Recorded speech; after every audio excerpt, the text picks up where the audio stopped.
Welcome back to Successful Living. Over the last 3 or 4 months, no one could have imagined any of this.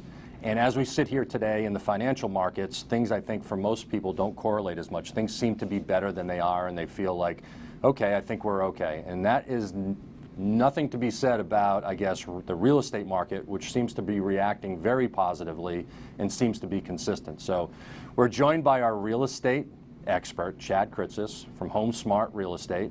Welcome, Chad. Great to see you. Thanks, Rob. You too. So as you can see, Chad is on a Zoom meeting. Eventually we'll get him back in the office or back here in the studio. So for now, you bear with us, but great technology. I think that's one thing that's certainly come out of the pandemic. But how are things going over there, Chad? Good? Great, Rob. Yeah, how about yourself?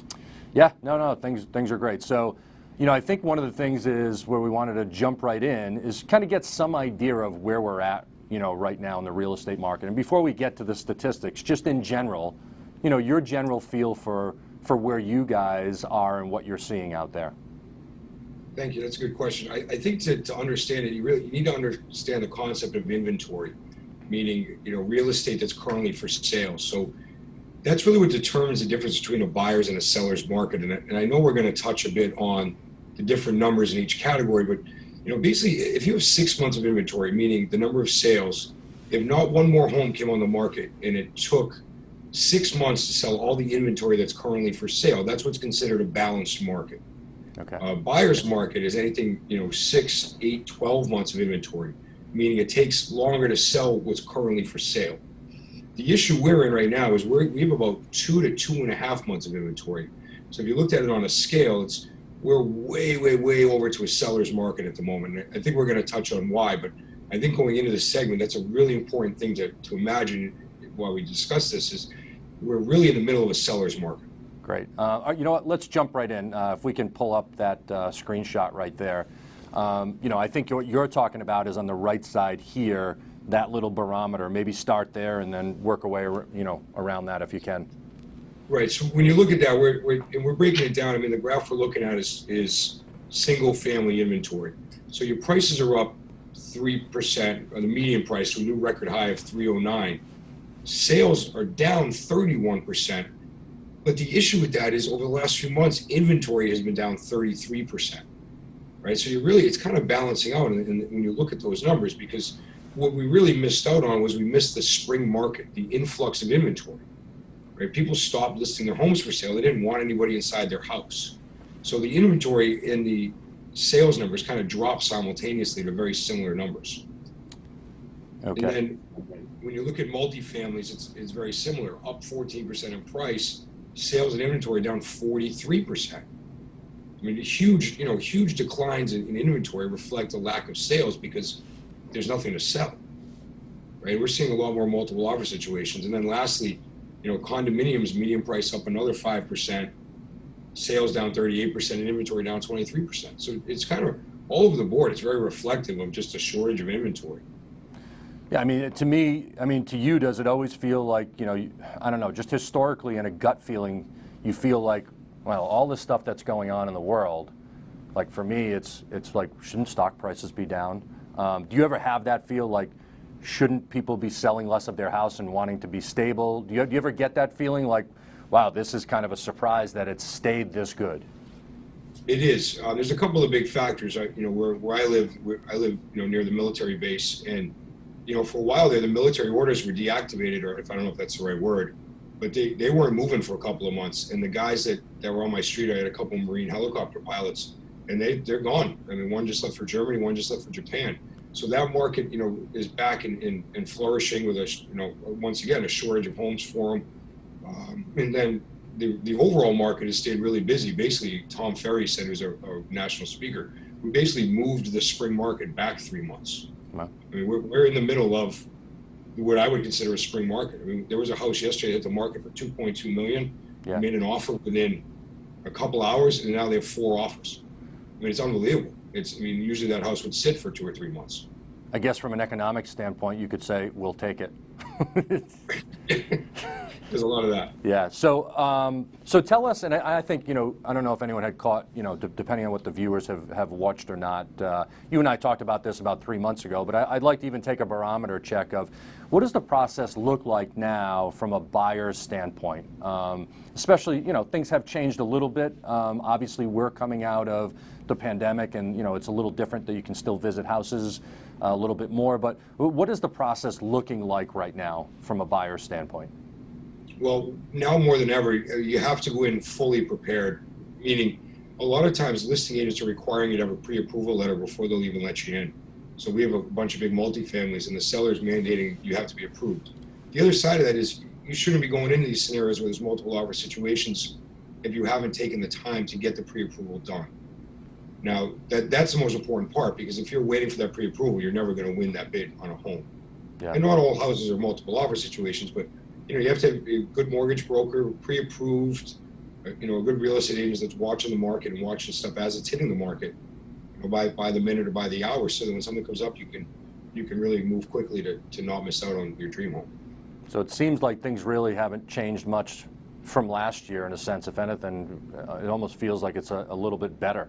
I don't know if that's accurate or not, but it seems like we're not too far off. So from a seller's standpoint, I know it might be similar, but has anything changed from a seller's standpoint in this market?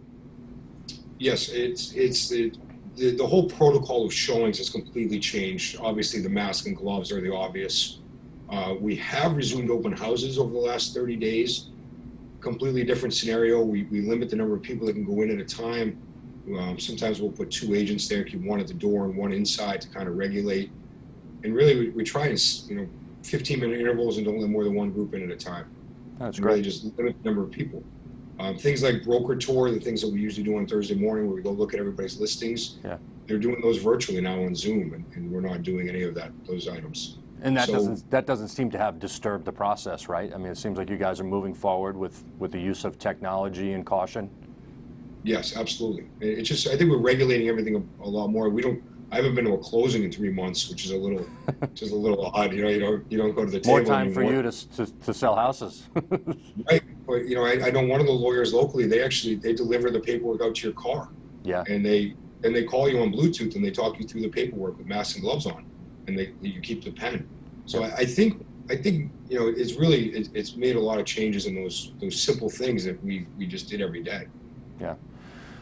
Good information. So the next question I'm going to ask you, is, it's very speculative, and it's more about just your opinion, I think. And people ask me my opinion all the time, and I really shy away from it, but I still give it to them of, hey, where do you see us in 6 months, right? So I guess my question would be to you is, if we saw a strong comeback for COVID in the fall, what do you think that's going to do to, number one, the real estate process, but then number two, to the real estate market? Just a feeling. I'm just wondering what your opinion is on that. Okay, it's certainly an opinion, first off, but what I think is going to, if it does make a strong comeback like it has in some states, you're going to see a reduction of homes that are coming on the market again. We had a lot of clients that had listed their home. Actually, ironically, I remember driving to this house. We listed a home, and it was the day they canceled the NBA season. And I remember because I was driving down the street. I said, "Well, they just canceled the NBA." So the day they listed their house, 2 days later, they decided not to sell it. And now we just put it back on the market. We sold it, over the last couple of weeks, home inspections. So I think, not that we've lightened up, but I think we've adjusted this scenario, and people are starting to list their homes again and sell their homes. So I think if we get another wave come through, I think we're going to see an even larger shortage of homes for sale. And that's going to be, what I see happening. It's just another bigger problem with inventory. And if there's some replication, it sounds like maybe the technology has caught up, that maybe it won't be as slow to fruition, maybe, because now people are more comfortable with Zoom. We're more prepared. As simple as it is of, I have mask, I have sanitizer, versus that was very scarce in March and April. So maybe that helps also too. Well, I think we've seen a really across the board. I mean, there's a lot of real estate agents, but I think everybody's really stepped up in their technology, with tours and videos and floor plans and drones, and really trying to put as much of the property out there as you can in advance, so that you're not coming to the home if it's something where you don't like the floor plan. You're not putting the sellers out, or that kind of thing. Yeah. As we kind of finish up, one of the things that I always wonder, especially for someone that is a realtor, whether someone selects you or doesn't select you, especially again in this market, what do you tell people to look for or to ask when they're trying to interview and find the right realtor for them? Well, as always, I mean, you got to look at track record, success. I mean, specifically, how have they done the last few months? I mean, were they all working, selling homes, or were they? What's the best way for them to find that out? You could ask their track. I mean, you could ask me the number of sales I've had over the last 6 to 12 months. I can give you those statistics. Okay. I mean, most people should know roughly what they've done. I mean, what you're trying to watch out for are the people that just took a 3-month vacation and watching Netflix and weren't working with their clients, right? Because we got to stay in touch with our clients, and if you're not working with them, then you've lost touch and they move on. So I really, and where the technology is gone, are they doing everything in advance to really market your home at its highest level? Right. Okay, so again, I think that goes for the people that have a career in real estate rather than maybe a side job or whatever. You want to make sure you have the career realtor ready for you, and that they're ready to go and that they actually have the preparation in this. Last question for you, and we only have just a little bit of time left here, but I'd like to bring back in our word of the day, which is focus. And when I know you've got a really good team there because I've met them once or twice, to keep them focused, especially during this time, what's helpful? It's been different. I mean, it certainly isn't easy. We do our Zoom meetings like everybody else. Our offices have gently begun opening again. We have 3 or 4 separate rooms in private offices where everybody, you can only take your mask off if you're separated. Like I'm in my own room right now. It's kind of, I come in the mornings, I Clorox down, and this is where I send focus with the door closed. So I think just, trying to keep in touch with everybody, make sure everybody's still motivating. We have a system called lead generation where you got to call and find those buyers for our listings and make sure people are still, doing their job. Yeah. We have a lot of people that depend on us to sell their homes. We got to make sure we do a good job at it. Yep, and I think that transcends across any industries or anything. So it's great talking to you. Great to see you. Hopefully next time that we see you, you're here with us. So thank you very much, Chad. When we come back, we'll talk about Social Security. Stay tuned.